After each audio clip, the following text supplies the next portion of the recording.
Thank you, sir. Thank you, organizers, for giving this opportunity. So the thing is, past 1.5 hours, we have been trying to dissect out various trials from a various thought processes and trying to bring a consolidated view for the country, which is, I think, is slightly difficult. Either you follow one set of ideas, which is like from a East Coast or a West Coast, or a one idea from Europe, because those ideas differ in how we treat those patients in differently. So the choice which has been given to us, I mean, the topic which has been given to us, a deeper and durable response. So I'm trying to see what things goes. So what does an India patient wants?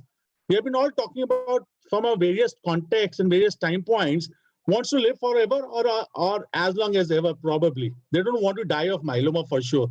Doesn't want to pay money for living because health is always unbudgeted, and want to save things for the heydays.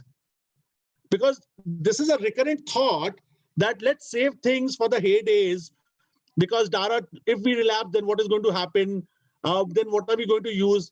The thought process is, why will you be requiring to use something? I mean, why just you just can't be on a simple, straightforward lenalidomide maintenance for next 7 years, 10 years, and just live long?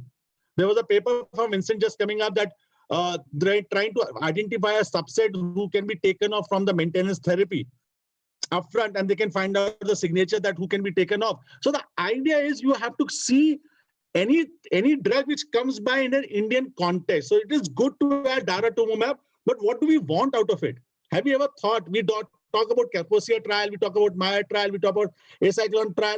We keep on talking about various trials, but there the thought process is entirely different, because those people are going to give daratumumab indefinitely, and those are not definitive answers. So what do we want? I basically want, in my philosophy, is to just to see a live longer, to see the sunrise of 2025, which will be definitely much more better, more affordable, and then by then probably will be a 5 trillion economy where people will have money and we'll have a CAR T cells by then.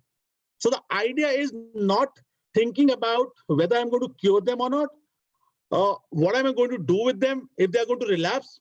The idea is just every year there's a new drug which is going to come by and which is going to give us a benefit of more smarter technology, probably yes. And that is why the whole concept from a stringent CR to MRD has moved on. And definitely, have you seen, I mean, if you take a 60 versus 90 trial in AML, if you take a CML 0.0032 durable responses and TFR and so on and so forth, the various diseases has shown the deeper the response, deeper the cell kill, you achieve a better responses, and definitely is going to change in PFS. And Dinesh said, are we going to have, I mean, 24 months survival not PFS not reach? Is it sufficient enough? I say, why will not be sufficient? And why to wait till 6th year trial and saying, oh, there's a difference in progression-free survival? So how can I live longer in multiple myeloma is what we are going to discuss. And that's what the whole strategy of a deeper and a sustained response is. Association of, just a minute. Okay. So association of responses, endpoint with survival and outcomes. Sawyer Lawler said, achievement of maximal response should be strongly considered, particularly in the frontline setting, but also be balanced with tolerability, quality of life, patient preferences, and so on and so forth. So if you can use 8 cycles, 8 daratumumab to achieve a better cell kill before a transplant and then do a transplant, will it make a difference? Probably yes. You don't have the money for a continuous therapy for daratumumab, you use 8 cycles of daratumumab and make the patient MRD negative and then change over to maintenance therapy. Is it going to change a therapy? Yes. So the idea is you just can't stick on your neck and say everything is going to be hunky-dory according to the trials which we see. So if you see this table, it is clearly shown anything which is VGPR, CR versus VGPR, there's always a difference in progression-free survival in CR patients. So this proves, and this proved long back, that CR is the desirable event. Then if the CR is a desirable event, then why not stringent CR? People have proven that stringent CR is better. And then when we talk about MRD, then we say, oh, we don't know whether the MRD is going to be a beneficial use or not, whether in high risk or standard risk, we start dissecting it out. So one thing is very sure, the deeper the response, the deeper the outcomes. New kid on the block is MRD, which is a measurable residual disease, which you can see that the clone is a subset of what you have done throughout the chemotherapy. It is a cumulative outcome of what you have done on the clinic, irrespective what was the cytogenetics, it was a biallelic 17p, or it was a monosomy 17, which was going to behave differently. There's just a paper which has got published as late as on 5th of January, which talk about high risk is how much is high risk. So if you have got trisomy 5, which is a negative marker, otherwise trisomy 21, 414, 1p, 17p, and 1q amplification, these are all bad markers. And if you sum it up, they have produced a score telling about how high risk is high risk. So if you have trisomy 5, it is good risk. Trisomy 21, it is a bad risk. So, but what is measurable residual disease is the cumulative outcome, how dynamically inside the body has responded to the therapy. And this is what we are going to discuss over a period of time. And definitely MRD has got a potential to decrease the relapses, okay? And role of MRD has been throughout the clinical studies, has been defining the time of high dose therapy in transplant eligible patient, determining the need for consolidation therapy, determining the duration of maintenance, various trials as 80 trials which are going on, which is based on MRD. How the MRD is going to change the mechanism might not be today, but you see by December 2021, it is all myeloma will be moved towards MRD-driven treatment in multiple myeloma. And MRD analysis, this is no brainer. We all know it just delays the cure. I mean, it just delays the relapses as we go on. So what is the desirable limit of what we require is MRD negative status. How can we induce that? Viva was CR in 2005. By 2012, 2013, 14, it was stringent CR. And thereafter, the MRD has started picking up its thing. And this is the timelines and validations of MRD techniques. So Dr. M.B. Agarwal said, PET scan. PET scan is also as a modality for MRD. MRI of the spine is again a modality for diagnosing the MRD. And next generation sequencing with 8-color flow, which we do on a day-to-day basis, has pretty streamlined for us. At our center, we do close to 150 MRDs every month. For myeloma itself has been pretty standardized, and we know how things are happening on a bedside. So this is various methodologies, next generation sequencing and multiparametric flow cytometry, which is 8-color, which we have, and 10⁵ has been the major important thing. And this criteria has been well established in 2015 onwards. So you see, the International Myeloma Working Group has been moving towards more deeper responses as we go along. And MRD by PET scan, whosoever can do it. If there's a PET scan which is upfront, you're doing it. If you can still do it, you should go ahead and try to see which is the modality. But we don't use PET scans before transplants or after transplants to look at MRD. We are just doing the bone marrows at this present moment of time. MRDs, various studies and pros and cons have come up. And this is the most important thing. So next couple of slides will be important to see response to selected induction regimes for newly diagnosed one. So DEXA was 1992. So you see all there was the responses. Second comes the VAD, where was somewhat PR. There was some VGPR started come by. And then you see KRD, which promised an MRD negativity to a huge extent. And then comes the DARA KRD, which has pushed the bar to the next extent, 70% people achieving probably an MRD negative status. So you see how DEXA from 1992 onwards to 2019, the curves are always almost touching 100% in terms of responses. But at the same time, the MRD is being increasing multifolds. And does this MRD is going to change into a progression-free survival? I don't know about the overall survival. I'm not looking at an overall survival either way around. There's a huge debate from, Vinay Prasad and other people on Twitter talking about OS in multiple myeloma. I say I'm not cared about OS in multiple myeloma in India. All I want is my patient to survive for 8 to 10 years before a new drug comes in where he can afford. His pockets can afford, which is CAR T-cell, which is like 3 crore rupees. Probably you need to knock off 2 zeros before my patient can afford that. So ideology and philosophy of life is, for me, is very simple. Prolong it as much as possible. And do not use it and save the things for the heydays, because you never know the heydays are going to come by or not. And again, one thing we have to remember, which we always forget while presenting the various regimes, we are 10 years younger in myeloma. So Tata Memorial data will show you that we are at 52, median age is 52, 55, where myelomas are getting treated. So You give 55 months or 50 months with the transplant. Where do you land up with 50 months? It's probably 59. What do? Your national average age survival is hitting at 70. So you need to take the patients longer. And that's where all this comes in, that you need a better strategy for an MRD negativity. Again, if you see standard risk, high risk, and other regions, KRD versus RD, you see progression-free survival. So most important thing is you see 29.6 months with KRD. KD is still at 10.2, which is double. It is gone almost in a relapse refractory setting. But this is good, at least in a doublet setting, also in a relapse setting, 10 months. But in a relapse setting, what we required was this, 29.6 months. That was a triplet. Similarly, IRD, because it is not available in the country. And when the DARA was added with DARA RD versus RD, in a standard risk, data was just not reported. It was good enough because it was a longer progression-free survival which was being produced.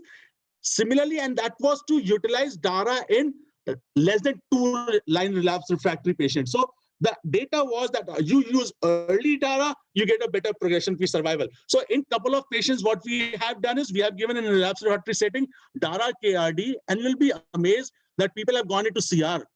So bedridden people with a progression-free survival of one year within VRD has been given DARA KRD, CR into one cycle, 4 DARA and 1 Kyprolis-based regime, CR followed by transplant. She came walking yesterday to the OPD. And that's a beauty of a relapse refractory setting. So what I'm trying to suggest to you is, please choose a drug which is have got a better, longer progression-free survival. And that is where all these longitudinal time points have been utilized in various trials. And certain times the trials could be difficult to understand because they use from a different point of view from a real-world analysis. So sequential arms and so on and so forth. If you see the Vincent, which has just launched, Vincent Rajkumar has just started a trial for daratumumab-based regimes. It is just difficult to give daratumumab. That trial can never be replicated in a real-life setting in India.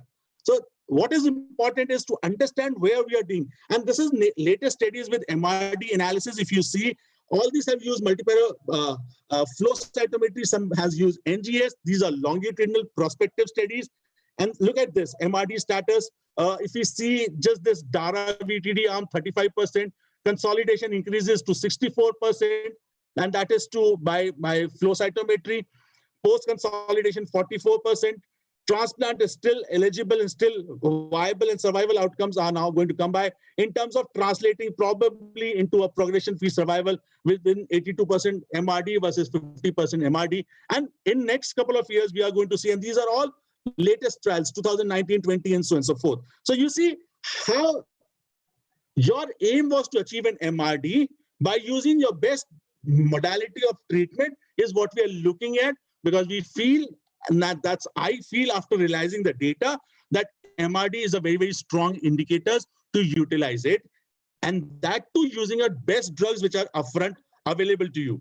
So relapse refractory setting, again, the state analysis of MRD has been a rallying point for all of us at this present moment of time. And these are the trials which are going on as MRD as a primary endpoint, which is the completion dates are 20 and 24 and May 25 and so on and so forth, where people are utilizing different strategies for seeing whether all these upfront combinations, the potent combinations, can be utilized.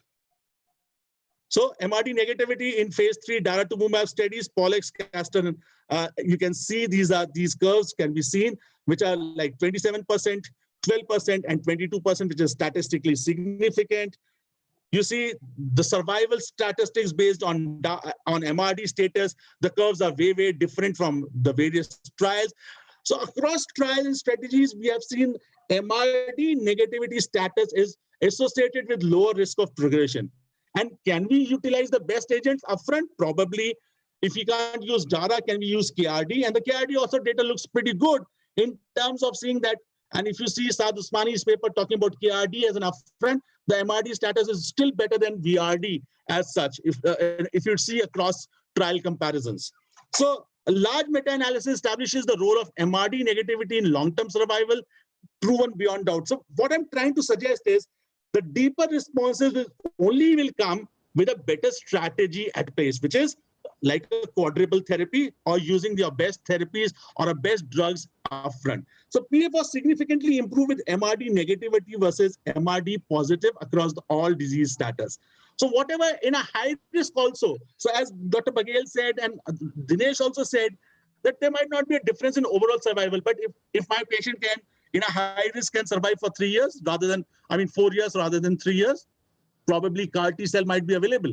Why not to use? So we have to utilize the data in our socio-economic status to understand what we can do. And these are not one, but multiple studies which has proven that MRD is the thing to go by, and we need to follow MRD on data on by on, and in terms of what is seen as 86.4 versus 50.81. So this is in a minute. Perfect. And this is all the data shows that this is MRD has got a favorable regardless of MRD status. So algorithm probably is going to be modern combination therapy, MRD positive, do a transplant. This is still contemplated. This is not brought into the system. And MRD negative, either you can do a transplant, do a maintenance, or you can just stop till the time you go on to relapse. So this is how the algorithm probably post ASH 2021 is going to look like. So practice point is, please utilize MRD. Please utilize your best regimes to achieve MRD in a latest thing till the time the CAR T cells come to you. So we are all waiting for the CAR T cells eagerly, holding our breath.